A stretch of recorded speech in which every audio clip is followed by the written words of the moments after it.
Got a round of applause going. Please welcome to the stage, Nelson Gombakomba!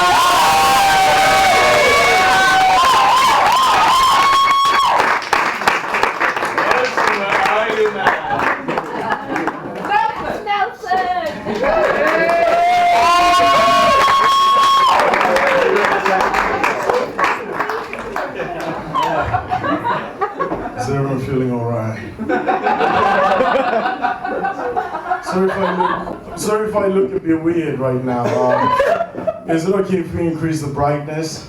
I don't want people to feel like, oh, he came to the comedy show, but we didn't actually see him. It was just like a floating shirt.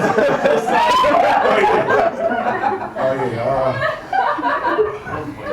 Next time.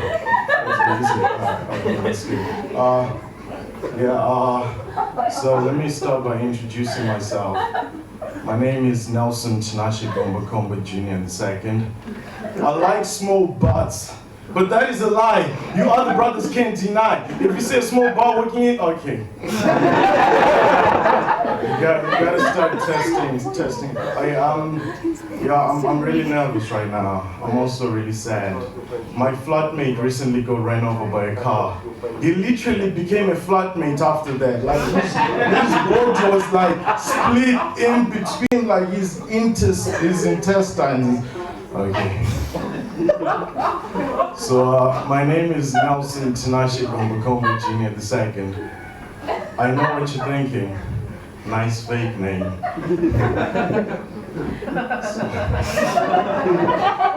Don't worry, no one is safe tonight. Okay,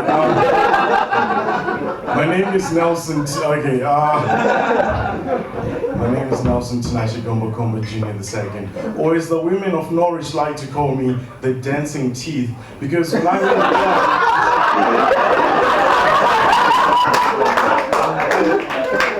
all they can see, that's okay. So, ladies and gentlemen, tonight we have a theme. The theme is that everything is a lie. Everything is a lie. And one of the most common lies right now is called catfishing. It's when you're on a dating website, let's say Match.com, Uniform Dating, or if you're from Norfolk, FamilyTree.com.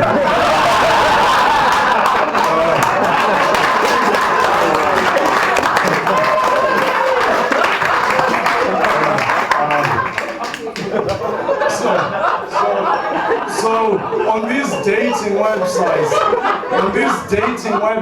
right? Oh, sit down, guys.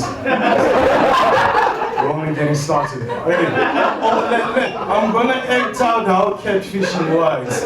Let's say you're on this dating website and you see a tall brunette, a pretty brunette, and you're like, you comment on the picture, you like the picture, then you go into the messages. Hey, I like tall brunettes. What's your name? And the tall brunette is like, oh hello, my name is Nelly. Then you're like, oh Nelly, tell me something about yourself. Then she's like, I work in a bar. I handle the ice. It's a cool job. You know what I mean? Then you're like, oh Nelly, damn, man, you're really funny, Nelly. You work in a bar. If I come to this bar, can I get a free drink? Then Nelly's like, the only free drink you'll be getting is one that someone else has left. And you're like, oh man, you're so funny, do you want to meet up? Then you arrange a date, then you knock on a door, then you're greeted by this bold black guy.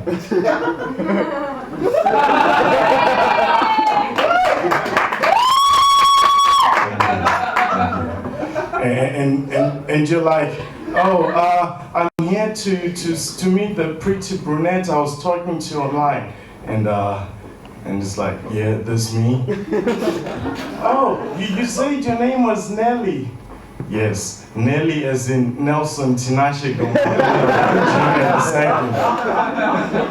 And you're like, but you said you're a pretty brunette.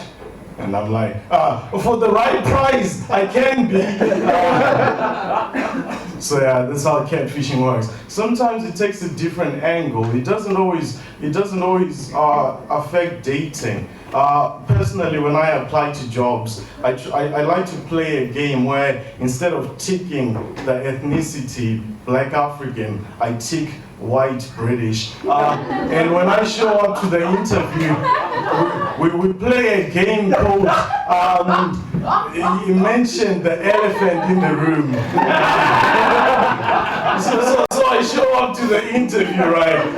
And the people look at my CV, they're like, you say your name is Nelly. On past experience, you wrote you had a cool job.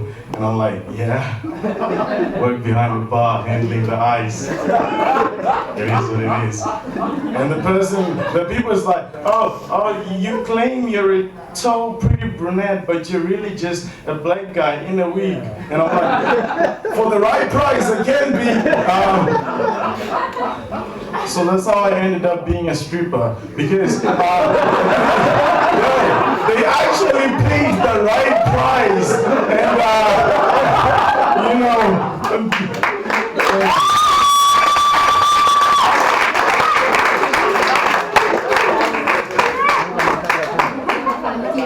One moment you're in Gonzo's joking about the right price, and the next moment you're like a stripper named Dancing Teeth, shaking your ass for some money, like what? Okay. So yeah, man. So let me tell you a story, right? You know, because you gotta talk about dating and all that. I was in the club the other day, and this girl saw me, and she was like, "Hey, are you Tiny Temper?" I was like, "Yes, yes, I am Tiny Temper." And she saw the glasses, and you know, and I was like, "Yeah, I am Tiny Temper." And then we went back to her place, and we did it all night until she passed out. I'm sorry about that one. That one was just in the way. I had to do it. Tiny Temper all night until she passed out. I'm sorry. I had to do it. You just have to sometimes. It's like it's right in front of you. So you know, the next morning she woke up and she was like, "You're a Tiny Temper," and she chased me out the house. But when I was leaving, I was like, "Okay, baby, okay, slow down. Okay, I may have catfished you, yes, but you don't have your eyebrows, baby. Like, I've heard of people who go to bed without their teeth, but never people who go to bed without their eyebrows. I thought I went to bed with Hermione Granger, but woke up next to Voldemort."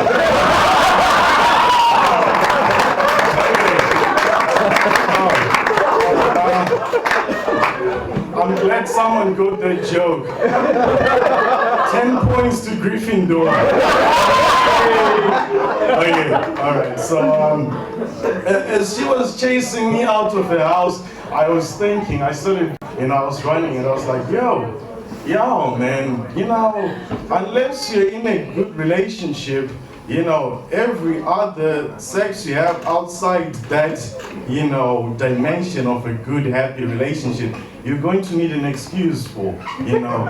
If you're not in a good relationship and you have sex, you're gonna need an excuse for that sex you have. So I kept thinking, there gotta be some good excuses, and I came up with the two main excuses people, you know, have sex outside, you know, relationship. The first reason being sexual frustration, or most commonly known as blue balls, or in my case, black balls. Black, blue. All I see when I look at them is white and gold. Like that dress on the internet. It's like black balls, blue balls. I always get into an argument with my wife about the color of my balls. She's like, "Nelson, your balls are blue and black." And I'm like, "No, my balls are white and gold." And she's like, "No, they're blue and black." And I'm like, "No, they're white and gold." And she's like, "No, your balls are blue and black." And I'm like, "No, my balls are white and gold."